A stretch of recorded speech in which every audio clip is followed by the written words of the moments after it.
Située au cœur de l'Afrique, la RDC est l'un des pays bénis par l'Éternel Dieu, non seulement par sa richesse minière qui contribue au développement du monde entier, mais aussi se distingue de sujets dits exceptionnels. C'est ici que l'Éternel Dieu a envoyé un prophète sur qui il a mis son esprit pour qu'il apporte le message du salut à l'humanité tout entière.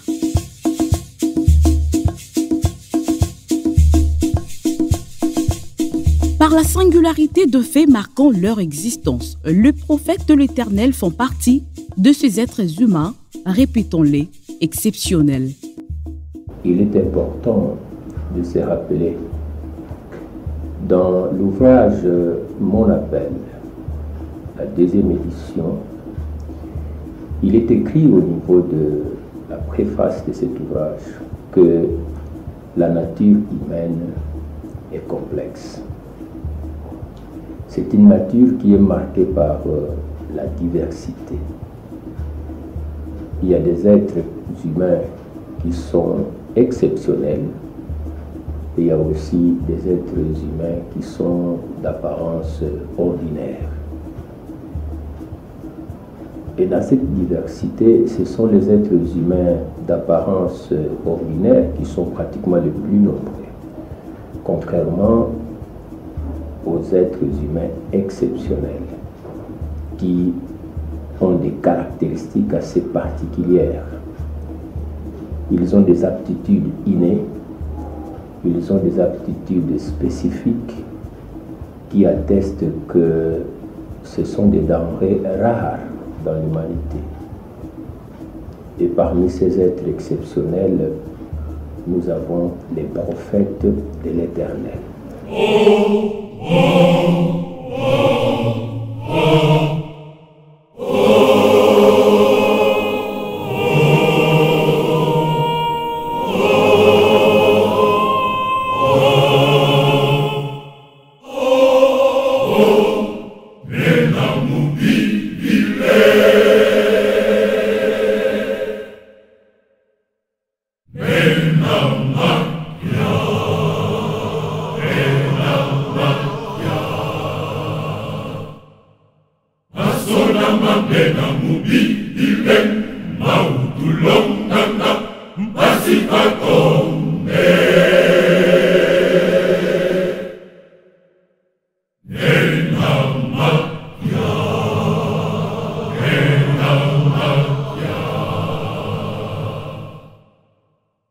Dans un monde où la voix de l'Éternel Dieu pour les saluts de l'humanité est parsemée d'embûches, suite à la confusion entretenue par la sagesse humaine, reconnaître un prophète de l'Éternel découle d'une somme d'indicateurs qui attestent notamment son élection, son appel, son message, ainsi que la mission lui assignée par l'Éternel Dieu. D'où la nécessité de cerner son parcours vital, mieux son histoire. Pour faciliter la compréhension, la connaissance aux fidèles de l'Éternel à reconnaître un envoyé de Dieu, un envoyé de l'Éternel, un prophète de l'Éternel, il faut que les fidèles puissent connaître les caractéristiques fondamentales pour distinguer ces prophètes-là. Et dès qu'il connaît ces prophètes, eh bien, il va finir par adhérer à la parole prêchée par les prophètes de l'Éternel, au lieu d'aller perdre le temps vers les prophètes de Baal. Mais quelles sont les grandes caractéristiques d'un prophète de l'Éternel? En tout cas, lorsque vous lisez la Bible dans son parcours, vous trouverez que les prophètes de l'Éternel, ce sont d'abord des personnages élus par l'Éternel lui-même, avant leur naissance. Donc l'élection, avant même la naissance du prophète de l'Éternel, constitue une grande caractéristique qui les distingue des prophètes de Baal. Après l'élection, nous avons également l'appel, c'est-à-dire qu'à un moment donné de la vie, du parcours du prophète de l'Éternel, de cet homme dans sa vie, l'Éternel doit finir par l'appeler pour lui confier une mission. Donc la mission constitue également une des caractéristiques des prophètes de l'Éternel. Mais très souvent, devant la lourde responsabilité que représente l'appel de l'Éternel et la mission que les prophètes doivent accomplir sur instruction du Créateur, souvent les prophètes de l'Éternel manifestent une certaine résistance, sous une forme quelconque que ce soit. Donc la résistance, c'est aussi un indicateur qui marque les prophètes de l'Éternel. On peut ajouter la garantie divine. Un prophète de l'Éternel reçoit de l'Éternel une certaine garantie divine pour sa survie. Et c'est ça qui lui donne l'assurance pour aller plus loin. Mais nous pouvons aussi ajouter la consécration. Parce qu'un prophète ne peut opérer qu'après avoir été consacré par l'Éternel Dieu lui-même. Ce n'est pas un homme qui consacre un prophète, non, mais c'est l'Éternel lui-même qui le fait. À part la consécration, un prophète de l'Éternel, ça c'est un peu négatif, mais que voulez-vous, c'est leur caractéristique. Ce sont des personnages qui subissent beaucoup de persécutions. Parce que comme ils ont une nature différente, eh bien, le monde parfois ne les accepte pas facilement. Ils sont persécutés. Ils sont persécutés. Donc la persécution constitue aussi une des caractéristiques de ces grands personnages-là. La nature prophétique de Désolé Limpungua Fiduswa Isaac répond parfaitement aux paramètres précités.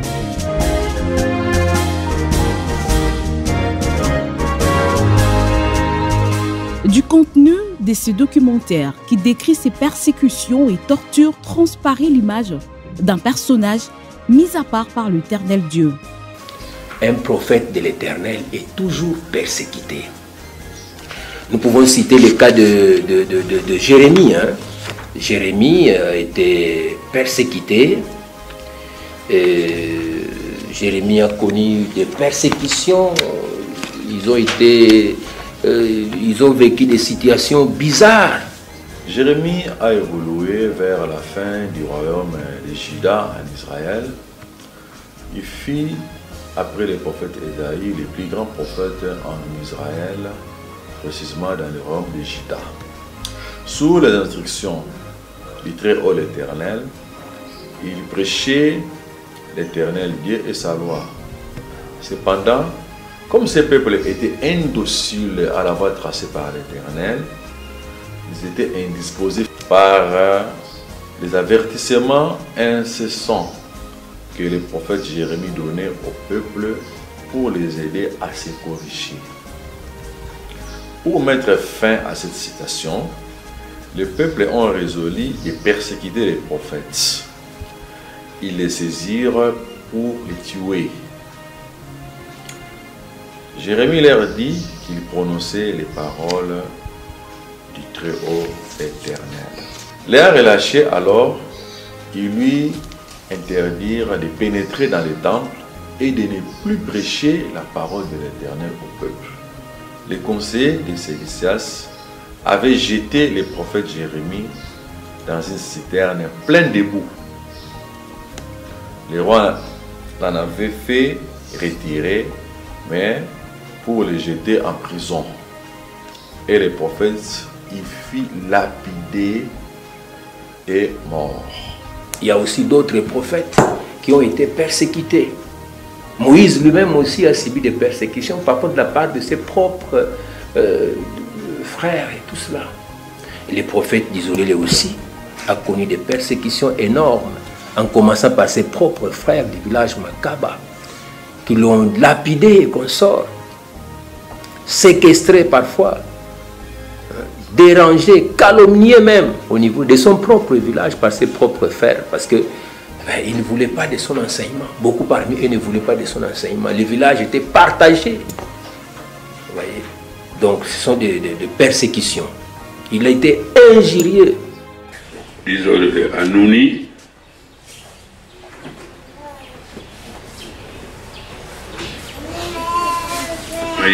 Ezali na ye lisusu te yango wana abandi koloba poye mpo na likambo nini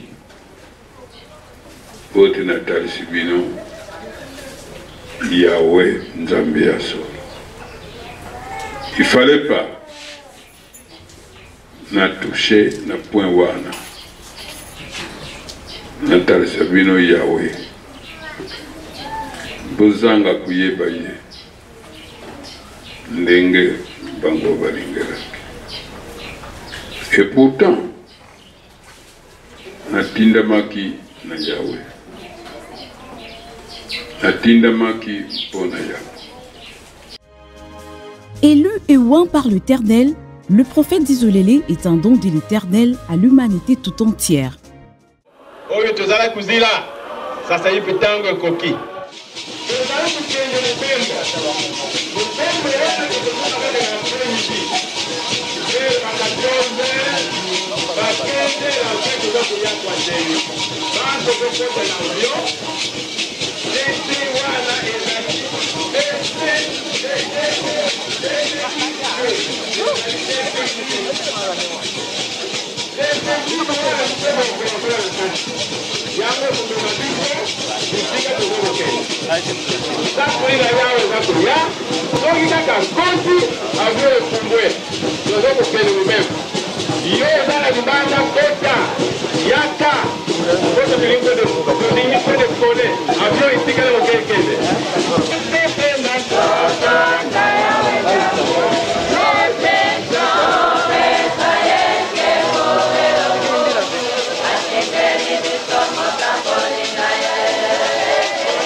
En effet, le parcours des mandataires est émaillé des circonstances teintées d'embûches que l'ennemi organise pour les décourager ou l'exposer à la compromission afin de contrecarrer, si possible, l'aboutissement du projet des dieux pour les saluts de son peuple.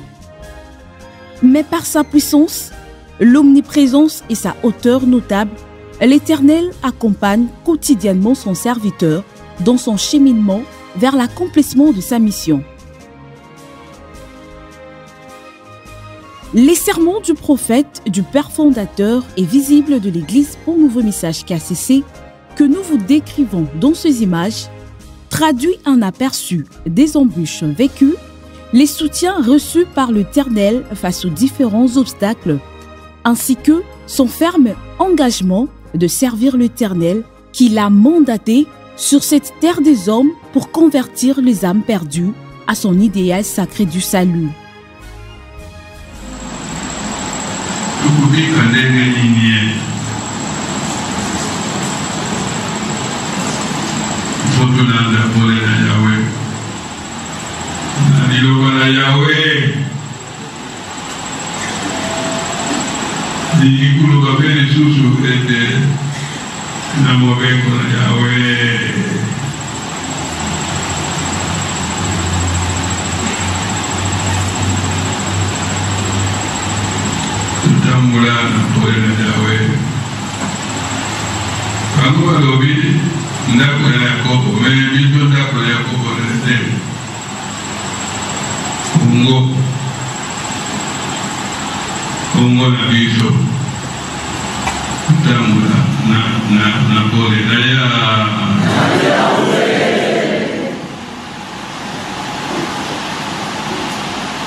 Le salut universel pour tous les peuples.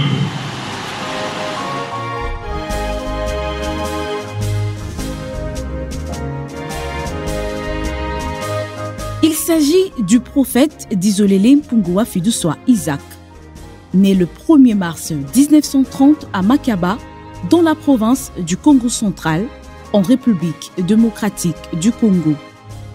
Makaba se trouve dans le territoire des Luozi, qui est une subdivision de la province du Congo central, situé au cœur du continent africain.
Pour arriver à Makaba, village natal du prophète d'Isolélé, il faut traverser l'Uozi, territoire se situant à 300 km de Kinshasa, capitale de la RDC. Il s'étend sur la rive droite du fleuve Congo avec 4700 km de longueur.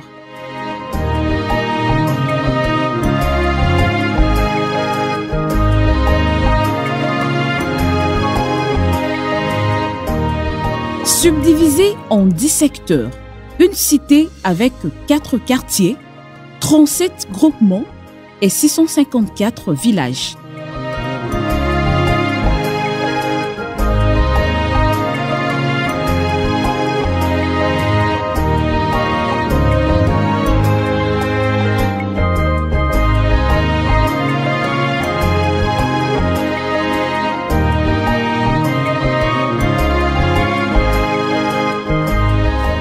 Makaba et Luangu font partie de ces 654 villages du territoire de l'Uozi.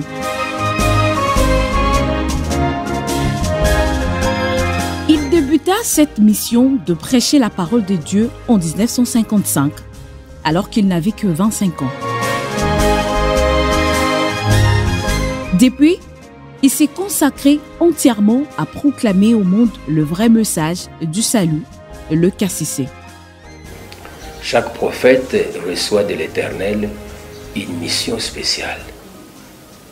Comme vous vous souvenez, Moïse avait reçu la mission de libérer le peuple d'Israël de l'esclavage pour les amener vers la terre promise, les libérer de l'esclavage dans lequel ils se retrouvaient en Égypte pour les amener vers la terre promise. C'était une lourde et délicate mission. Le prophète d'Isolélé a aussi reçu une grande mission de la part de l'Éternel. À partir du message du KCC qu'il a reçu en 1958 à Boma, Dieu a défini sa mission. Dieu a bien défini sa mission à travers cette œuvre. La mission de révéler à l'humanité l'unique vrai Dieu, l'Éternel.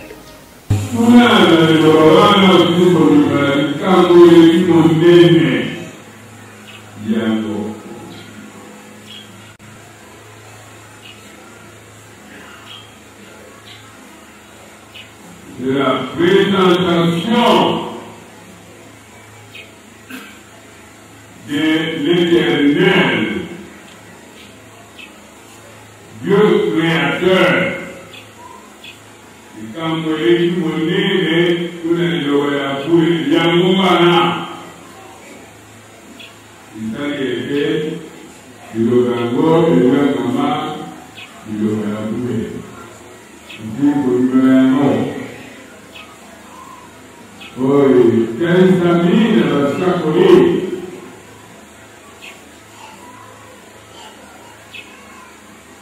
Si vous êtes de Yahweh, de Yézabé la Kisson, Yézabé la Kisson, Yahweh Yézabé la Kisson.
Ce message de KCC.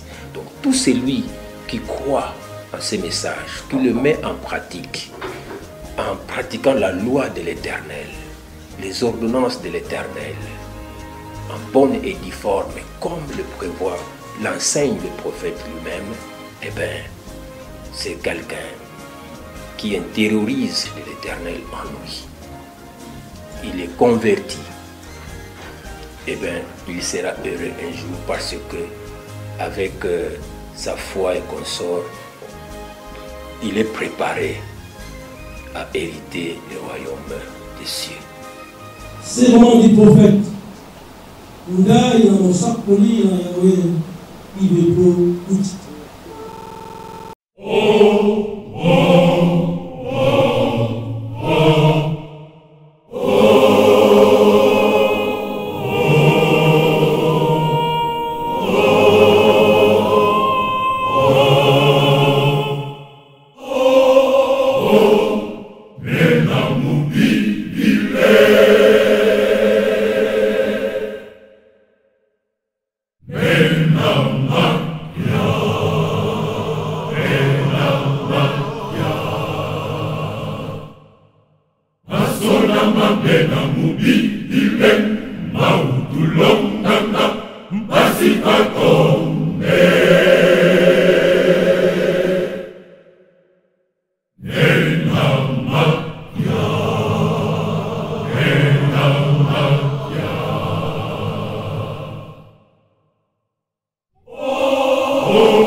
Par serment du prophète, il faudrait juste comprendre qu'il s'agit là d'une déclaration passionnante que le prophète d'Isolélé a chantée devant un aéropage dans les temples missionnaires de Luangu, dans le Congo central, après avoir subi plusieurs sortes de tortures à Makaba et à Luangu.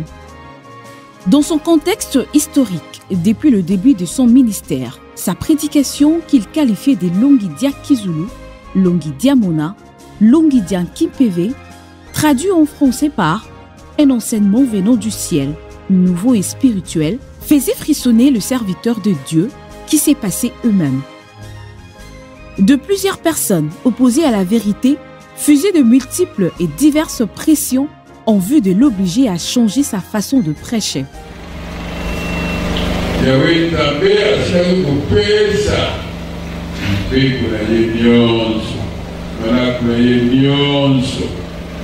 epai na Moshe po te alakisa yango na libota na Israele po te batambola na yango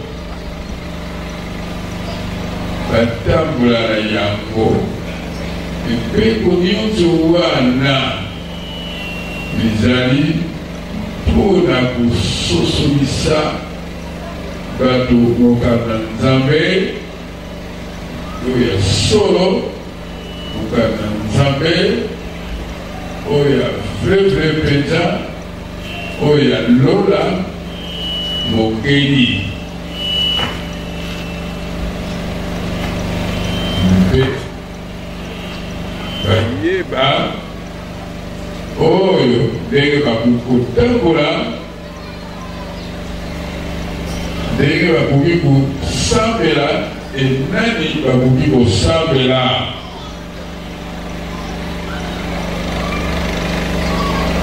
apesi bango mibeko nyonso marso bakoki epai na Moshe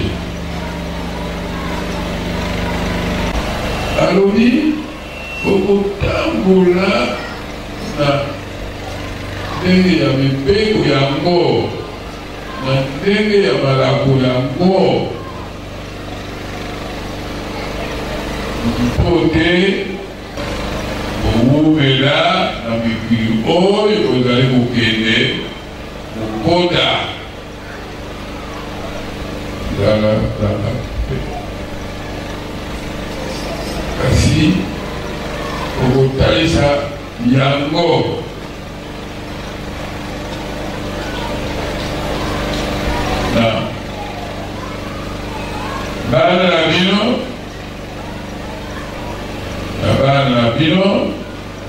na bana na bino na mopaya oyo azali kati na bino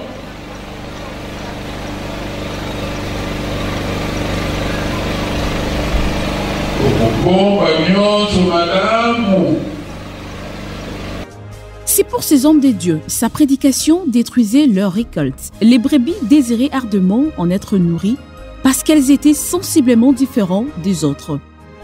Le prophète Isolélé Mpungwa Fiduswa Isaac prêchait la loi de l'Éternel et sa pratique en vue de parvenir au salut. Cela ne cadrait pas avec leur façon de prêcher, d'où l'expression de leur intention malveillante de les décourager en utilisant diverses formes d'agression et de torture contre sa personne, respectivement à Makaba et à Luangu. Ici, nous sommes à Makaba, village natal du prophète, où il commença à subir plusieurs tortures.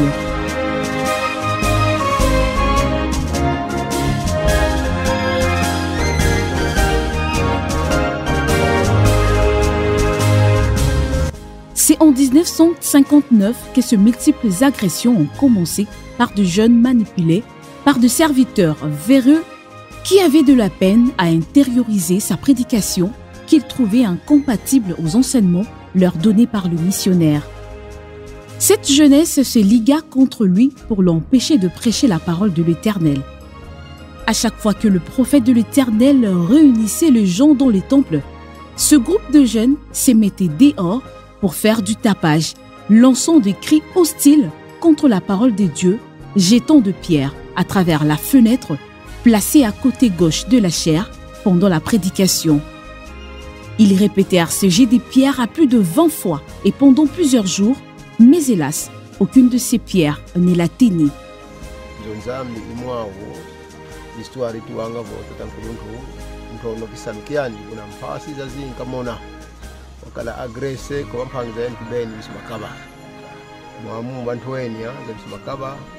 Cette maison était l'église où le prophète était attaqué par des jets de pierre,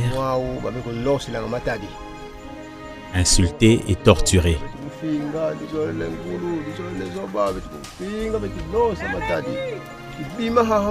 C'est au niveau de cette porte qu'on l'attendait pour l'abattre, mais par la grâce de l'Éternel, il s'en est toujours sorti sain et sauf. Une autre fois, les membres de ce groupe décidèrent de le mettre devant un fait. Ils entrèrent dans les temples avec de bâtons, exigeant aux fidèles de sortir. Même son père biologique, Albert Manika, et son épouse Thérèse Manandi, qui furent présents dans les temples, n'eurent pas résisté à ces oppressions. Ils furent obligés de sortir, lui laissant seul face à ses agresseurs. Quelques instants après, Disolélé demandait à l'Éternel ce qu'il devrait faire en ce moment. L'Éternel, qui ne l'a jamais abandonné, lui répondit en ce terme. Isaac, sort par la grande porte. Quand il a entendu cette parole, il sortit sans heurts ni peur, et personne parmi ces groupes d'agresseurs l'aperçut sortir. Tous étaient aveuglés par la puissance de l'Éternel. Arrivé proche de la porte d'entrée de sa maison, il reprit son état naturel et humain, mais surprit son épouse sanglotée, larmoyant contre l'agression dont il a été victime de la part de ce jeune incirconcis. Il s'est mis à l'exhorter pour se contenir, mettant en évidence leur ignorance sur l'Éternel et lui son mandataire.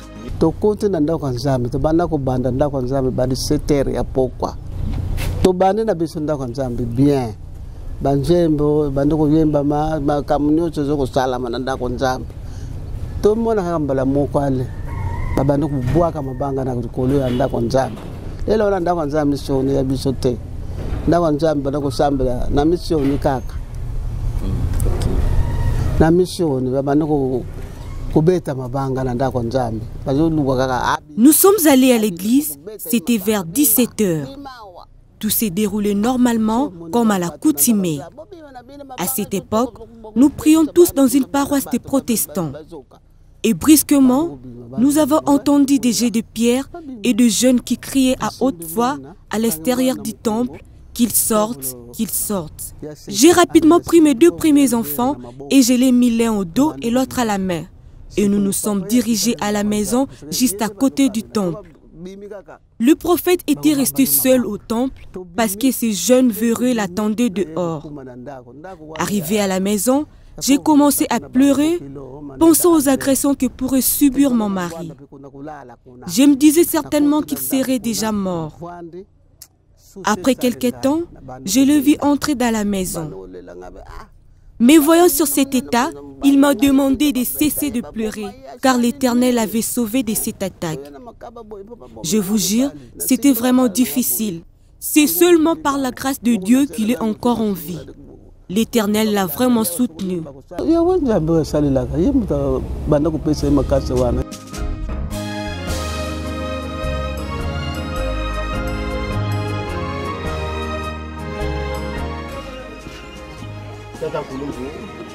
Ça, c'est la maison de Tata Nkuluntu, héritage laissé par leur père. C'est donc ici qu'il habitait. Quand il venait de Boma avec maman Nkuluntu, à l'époque, son père était encore vivant. C'est ici qu'il habitait. Même quand on l'agressait dans ce temple-là, c'est dans sa chambre que vous voyez là qu'il dormait.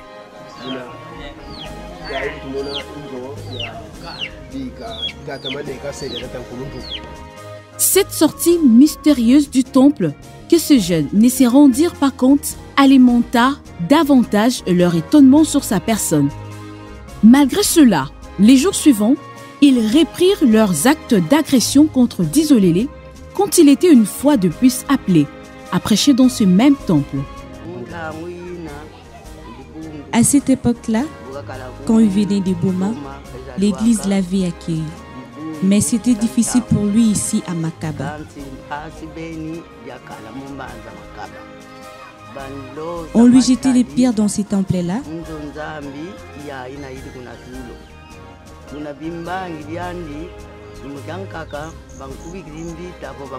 Un jour, ces gens ont décidé de l'abattre. Après les kills, nous sommes sortis, mais lui était resté là-bas. Ses agresseurs l'ont barré la porte, mais il ne savait pas comment il s'en était sorti. Subitement, il était déjà chez lui. Il se sont dit, voilà, c'est vraiment un magicien, il est déjà chez lui. Comment expliquer cela? Ils étaient tous étonnés. Malgré toutes ces agressions, il n'était pas découragé, il n'a pas lâché. Et nous aussi les fidèles, nous avons persévéré. Il continue toujours à prêcher, mais avec beaucoup de difficultés. Dans ces villages, il a beaucoup souffert à cause de ces bons messages qui est pour notre bien. Nous avons compris que c'était un bon message.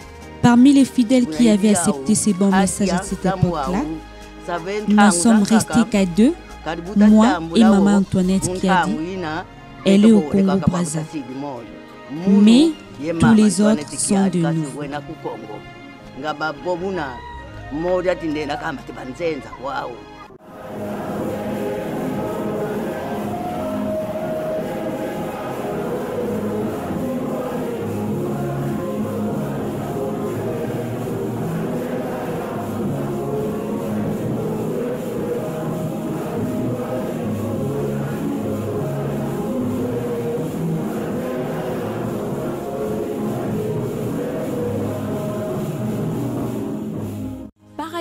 Tout au long du processus d'implantation de l'église pour Nouveau Message qui a cessé à Makaba, le prophète Dizolélé n'enseignait que la loi de Dieu en vue de le mettre en ordre devant l'Éternel.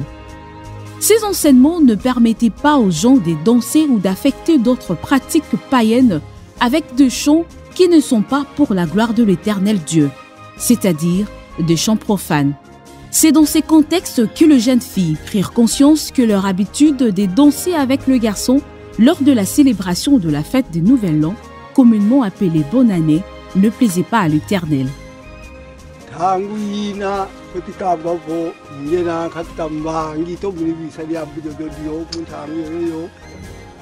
À cette époque-là, j'étais témoin oculaire quand Dieu a opéré ce miracle à travers le prophète Dizolélé.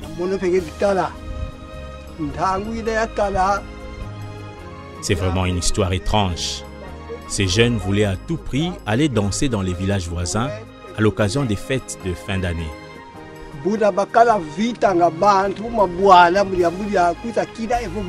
C'était une organisation de chaque village.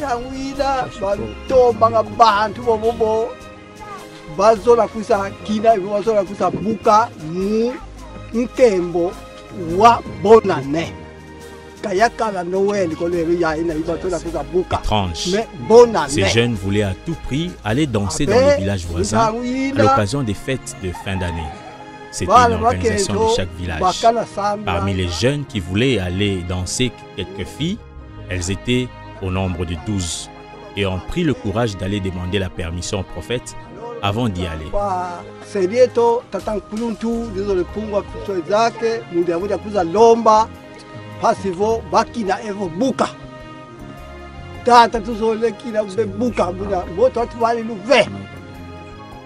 Le prophète leur a répondu, vous voulez aussi partir danser malgré ces enseignements que je vous donne. Vous voulez vraiment partir avec ces jeunes? Bon.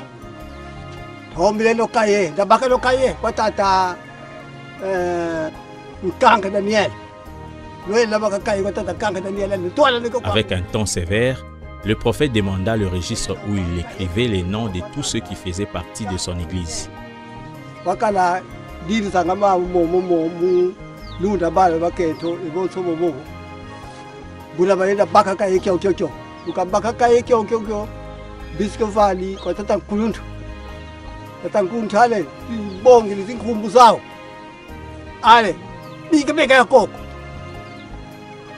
Masonta, Geta, Sitarashen, Geta, Banyonga, Geta,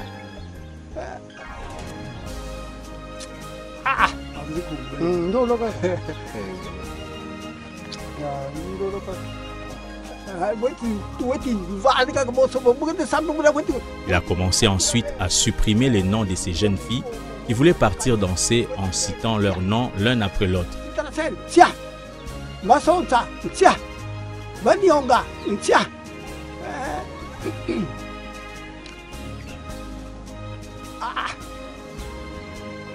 Ale watenda kaka boba botso no baka mana bokila wabatenda mkumbu. Le prophète n'a pas hésité à supprimer leur nom comme adhérents dans son église. Puis il a retourné dans sa chambre et ferma la porte. Surprise par cette décision de nature radicale, elles l'acceptèrent en disant « Ah bon? Tu nous chasses de ton église? Merci. » Oui, en signe de sabotage et d'humiliation à l'œuvre de l'Éternel, elles commencèrent à chanter des chansons teintées de mœurs légères et prirent de maracas et se mirent à exhiber des danses mondaines en sa présence avant de se disperser. Après la célébration de la fête de Noël, ces filles adressèrent une lettre aux jeunes de quelques villages voisins se trouvant au sud de Makaba, appelés Mabanda, c'est-à-dire la partie basse de Makaba, les conviant à venir danser avec elles lors du jour de Nouvel An, car, affirmait-elle, elles avaient recouvré leur liberté après avoir été chassées de l'église par le prophète d'Isolélé. Après avoir reçu cette lettre, le groupe de ces jeunes filles de Makaba lui demandèrent de fuir, sinon ils les tueront ce même jour-là. Certaines personnes de bonne foi lui conseillèrent de quitter ce village ou soit de ne pas sortir de sa maison, de peur de se faire tuer. Face à cette situation troublante, le prophète d'Isolélé pria à l'Éternel de le fixer. En réponse, l'Éternel lui interdit de fuir, mais plutôt de dire au reste des adhérents de participer au culte de ce jour-là à 6 h du matin. Ce culte qui devrait prendre fin à 7h30. Après ce culte, chaque membre devrait regagner son domicile, préparer et manger, mais ne plus sortir de chez soi. Ainsi donc, après avoir reçu ce message, il sortit, sillonnant le village pour informer ses membres de ce programme réaménagé par l'Éternel lui-même. Les gens se moquèrent de lui en disant qu'il voulait fuir. Le matin du jour suivant, il vit quelques personnes venir à 6 h. Le seul jeune garçon qui fut présent venait du village de Kikongo. Les autres se préparaient à acheter vivres et boissons pour accueillir les gens. À 7h20, les temples devenaient obscurs à cause de la pluie qui menaçait. Il a repris le message au profit de fidèles. Pendant ces temps, le reste des jeunes du village, animés par le rite traditionnel, prirent le couteau qu'ils mirent au centre d'un cadre en vue d'empêcher la pluie. Mais en vain.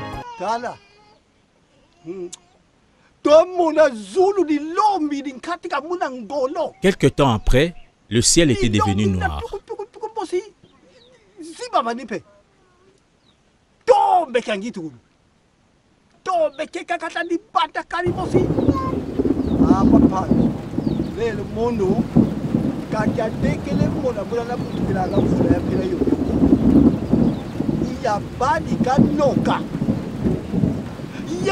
Suivi d'une très forte pluie qui s'est abattue toute la journée. Tout le village était inondé d'eau. Impossible de traverser de l'autre côté. Mais avant la pluie, il y avait un jeune au nom de Raymond qui avait traversé bien avant. Le reste n'a pas pu.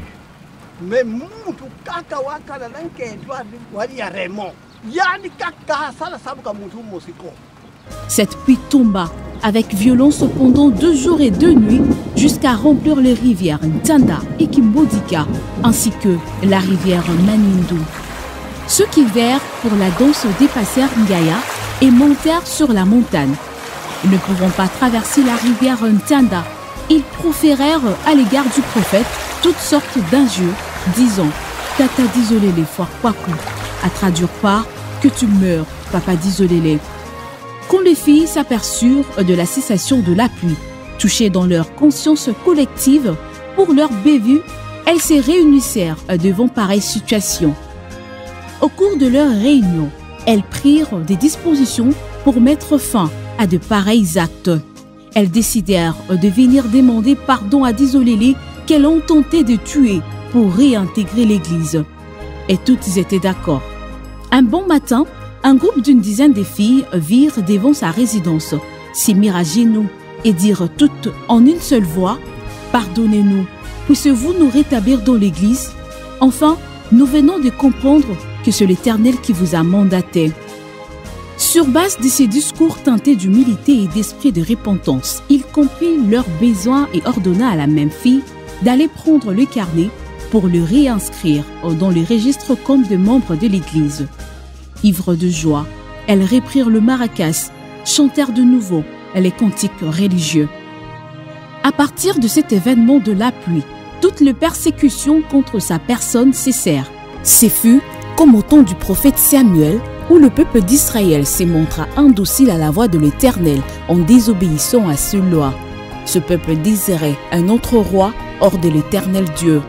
Face à cette façon d'agir, le prophète Samuel demanda à l'Éternel de faire tomber une pluie le jour de la moisson du froment qui approchait. Et cela fut ainsi. Cette histoire est à lire dans 1 Samuel, le chapitre 12.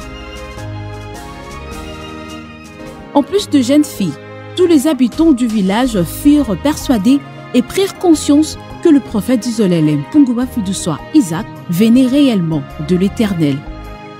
Avec les rayonnements progressifs du noyau ecclésiastique de Makaba en 1966, les dirigeants de l'église de la contrée l'invitèrent à prêcher chez eux à Luangu après avoir fait capoter une première tentative. Partis de Makaba un vendredi à moto et accompagnés de l'apôtre Unkeba, passèrent tous deux la nuit à Mwakassa chez un frère nommé Bunda Joseph, puis le samedi à Ntundi Kiazu pour atteindre Luangu le dimanche matin. Ce vendredi-là, après le souper, Disolélé s'endormit plus tôt que l'apôtre Unkeba à cause de la fatigue du voyage survenu du fait qu'il eut à escalader de montagnes escarpées avec la moto. Ici, nous sommes au village de Mwakassa. C'est ici que le prophète Disolélé a passé la nuit pour préparer le départ pour Luangu, accompagné de l'apôtre Unkeba Georges. Il devrait être organisé un grand culte par lequel le prophète était choisi pour la prédication. C'était un culte qui devait réunir plusieurs gens.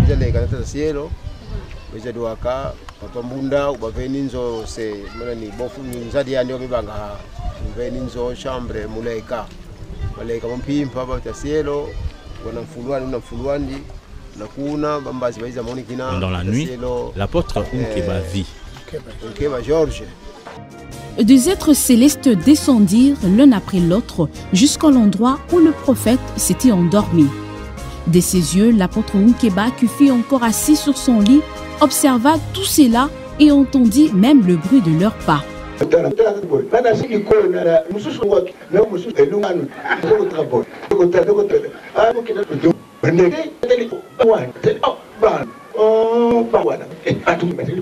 Ils se demandèrent, où est Isaac? Voici le trace de ses pieds. Cherchant ainsi l'endroit où Disolélé fit coucher, aussitôt l'un d'eux dit, le voici, il est couché ici. Quand ils découvrirent, ils encerclèrent son lit. Le séraphin donna alors les tons du cantique qu'ils devraient exécuter. Ils se mirent à chanter. Oh,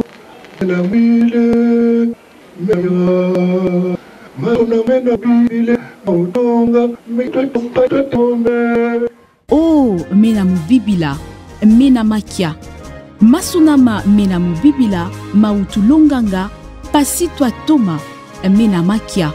Nous disons en français, le contenu des Saintes Écritures est lumière. C'est cette parole que nous enseignons afin que nous soyons parfaits, car elle est lumière.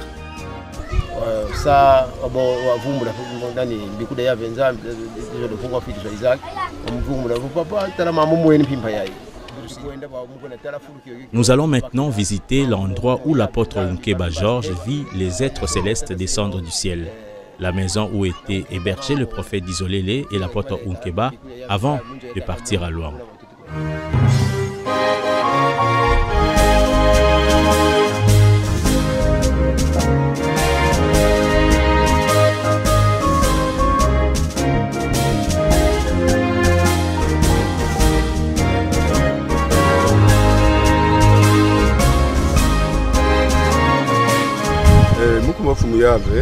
Au nom de l'Éternel Dieu, la maison du vieux Mbunda Joseph était sur cet endroit.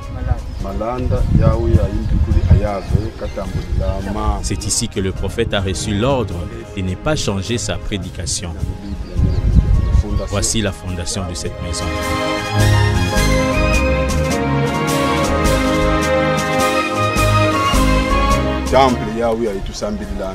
En face là-bas sera érigé un temple à l'honneur de l'Éternel.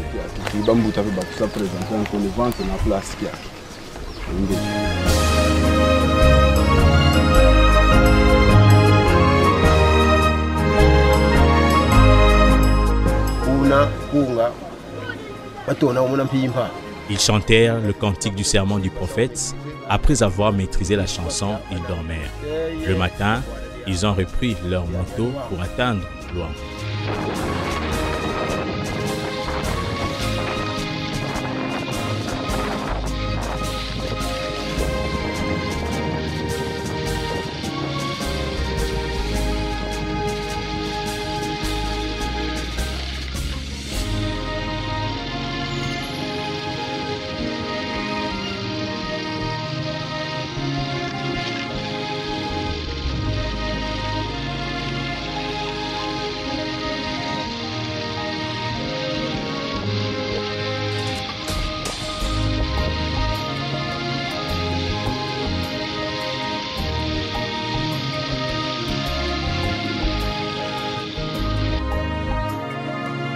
Nous sommes au chef-lieu du groupement, au chefferie de Luango.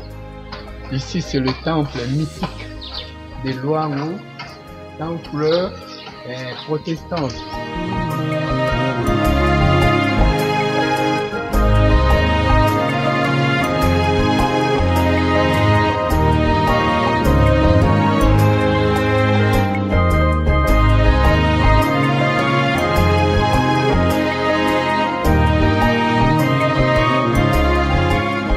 Arrivé à Luango le dimanche, il se dirigea vers le temple sans savoir qu'il y avait des gens qui, réunis dans une maison, l'attendaient. Ils postèrent quelqu'un dehors pour surveiller son passage. Quand celui-ci le vit, il l'appela et le demanda d'entrer dans cette maison-là, alors que le monde se trouvait déjà dans le temple. Il y eut une forte mobilisation autour de sa personne, de sorte que beaucoup de gens, même du Congo-Brazzaville, arrivèrent à Luango pour suivre sa prédication. Dans cette maison se réunirent tous les dirigeants de l'Église qui lui soumirent alors à des menaces ouvertes sur sa façon de prêcher. « Que veux-tu? Que cherches-tu? Pourquoi prêches-tu de cette façon? Que penses-tu être en prêchant de la sorte ?» Chaque question fut accompagnée d'un lynchage doigté méchamment sur son visage. Ce fut plus qu'un genre de torture. Très abattu, il répondit quand même. « Croyez-vous que vous avez une certaine autorité sur moi? Quand vous êtes allé apprendre, est-ce que j'étais avec vous? Ne savez-vous pas que c'est l'Éternel que j'ai reçu mon travail? » Et tout le monde avait répondu ensemble. « Oui, nous le savons bien. » Les chefs parmi eux de continuer. « Kuna kanzingeye, vovadilanga bana kumadezo, buna vokwandi, una sadila salubeni, kiwatambula kwa Nzambi. » Il poursuivit en disant, « C'est nous qui vous avons invité pour prêcher, mais vous ne prêcherez pas aujourd'hui. C'est un autre qui va prêcher à votre place. Vous prêcherez un autre jour si vous acceptez de jurer que vous changerez votre manière de prêcher. » C'est sous ces menaces et tortures qu'il promit de jurer. Mais même quand il répondit, il n'était plus lui, car l'Esprit de l'Éternel qui avait répondu oui, très réjoui de sa réponse, ils lui conduisirent au temple avec beaucoup de bienveillance en lui tenant des deux mains. Ils le placèrent là où se met le pasteur, l'apôtre Onkeba à côté de lui. Le dirigeant du culte fit alors cette annonce. « Il est vrai que nous avons invité Papa Disolele pour nous prêcher, mais c'est Papa Esaïe Mbébi qui nous prêchera aujourd'hui. » Cette annonce suscita beaucoup de murmures dans le temple. Ce dirigeant haussa le ton pour faire taire l'assemblée. Après la prédication de Mbébi Isaïe, le responsable de l'église annonça à l'assemblée qu'il avait une bonne nouvelle à apporter à leur connaissance. Il l'invita à parler. Debout devant toute l'assemblée tenue en haleine et sous un silence de marbre, il se dirigea intérieurement comme il allait changer ce que l'Éternel avait ordonné de prêcher. En ces moments-là, il ne savait pas que faire. Aussitôt l'Éternel lui dit, « Chante le cantique exécuté par le groupe céleste à Mwakassa. » Il fit signe à l'apôtre Unkeba de se mettre debout. Aussitôt et à voix basse, il donna la note et ils exécutèrent le cantique.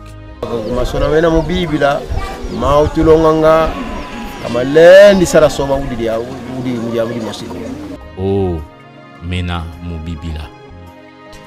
Le cantique terminé, ils s'assiment. Perplexes, les dirigeants interrogèrent l'un à l'autre sur ce qu'il avait dit dans ce chant. Certains dirent, il a répondu qu'il ne changera pas, qu'il ne prêchera que ce qui est écrit dans la Bible qui est lumière. Après tout, il fit signe à l'apôtre Unkeba et ils vidèrent le lieu. Le voyant sorti, le responsable le suivit et le pria de manger, car il savait que depuis la veille, il n'arrivait pas à manger. Il ordonna à 2 mamans de le servir. Ils mangèrent et partirent. En témoignant de son attachement à la parole de l'Éternel, il fut donc inspiré cette année-là de chanter ses cantiques devant une assemblée de près de 500 personnes réunies à Luango. Ce cantique, qui est le sermon du prophète, fut institutionnalisé pour être exécuté avant la prédication dans les cultes sabbatiques ainsi que dans les cultes des grandes cérémonies pour rappeler à tout le monde qu'un jour, le prophète fit l'objet d'une grande torture pour essayer de le contraindre à changer sa façon de prêcher la parole des dieux.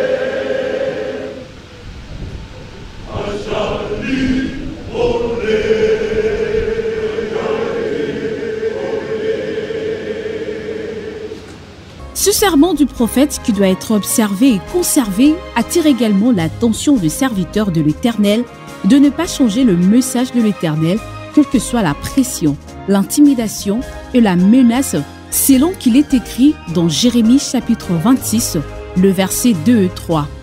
Depuis 1955 jusqu'à ce jour, l'Église étendue à travers le monde ne continue qu'à prêcher cette bonne nouvelle. Bino était ntango ozali kosenga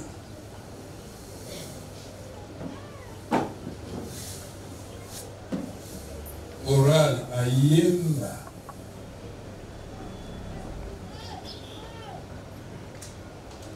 oyo tobengi sermon du prophète. Il faut aluba clairement on a kusosolisa malamu et serment du prophète ezali na ntina monene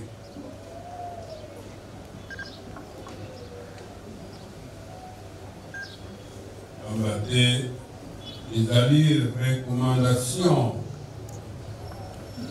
ya moko Yahweh apesaki yango oyo na libota na ye biso. Il ne suffit pas kutelama zengi chorale tel ayemba akoyemba. Il faut préciser qu'on a Bouyemba seulement.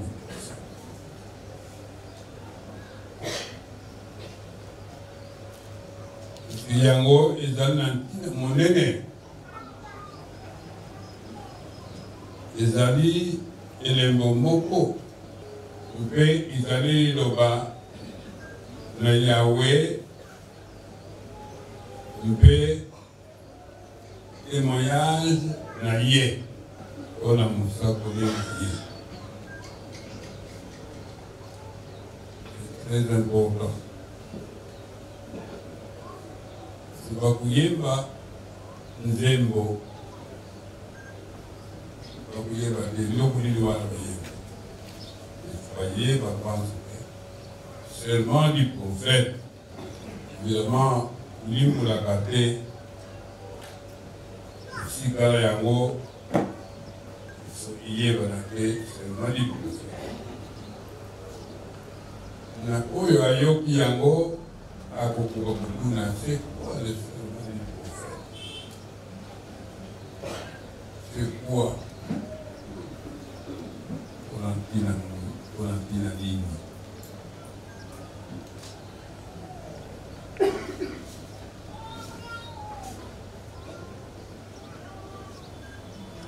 Mosakoli na Yahweh atungisamaki mokolo wana na basambeli mosusu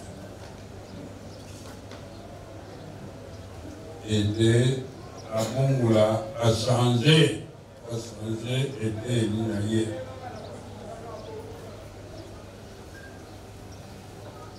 achange ete eli na ye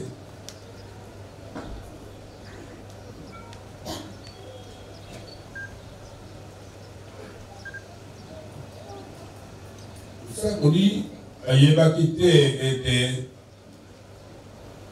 akozwa menace mpo na likambo wana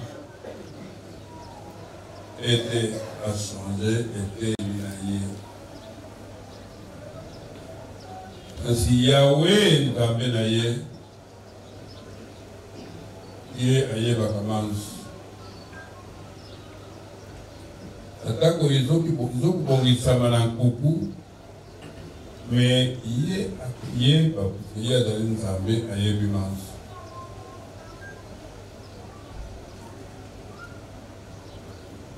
Yahweh nzambe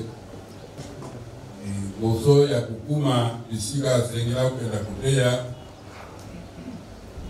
Yahweh nzambe atindi ikuta na ye na lola kuna na mwakasa abakiti ye kuyemba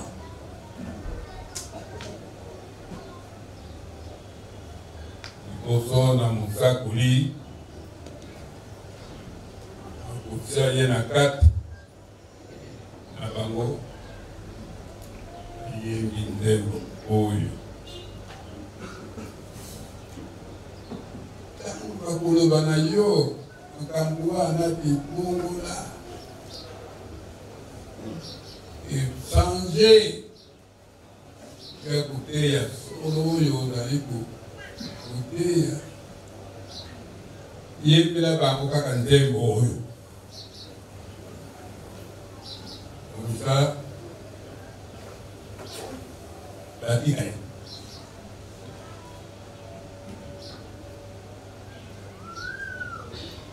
puisque biloko na bango oyo bizali komonisa ngai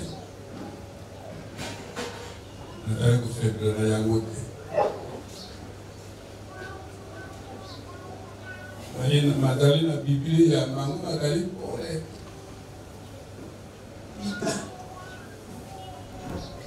bana na ngai bayoka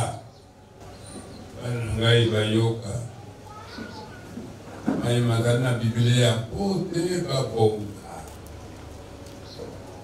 ntango na lelo pe na ntango ekuya na bomoi mwa lelo pe na bomoi ekuya pote babonga Yahweh nzambe alingeli biso esengo biso tukoki kosanze te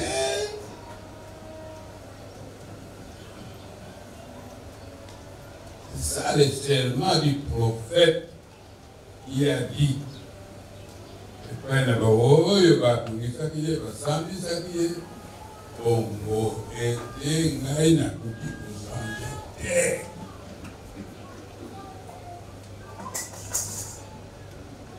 a dit serment du prophète Ndaï. Peut pas changer. Alors, malade, tu vas m'en manquer à mon kasi makoyo na yoki pa na yawe nzambe tunozali pe na Biblia ate ate no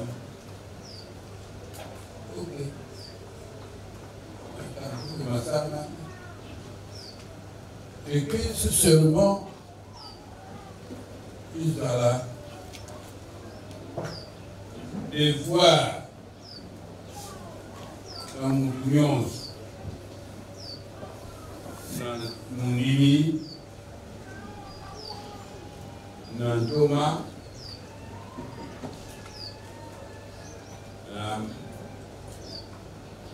mon Sakoli, n'a Pontis, Isala, Ndaï. Ils vont demeurer. Discipline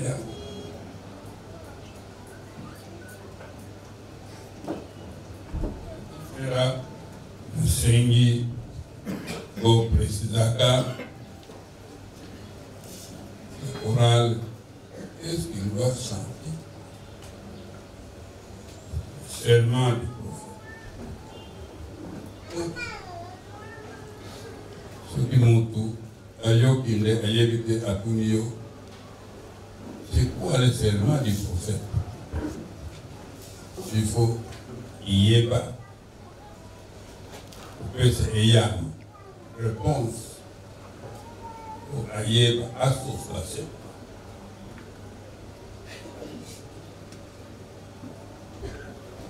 Mingi, katina bidon.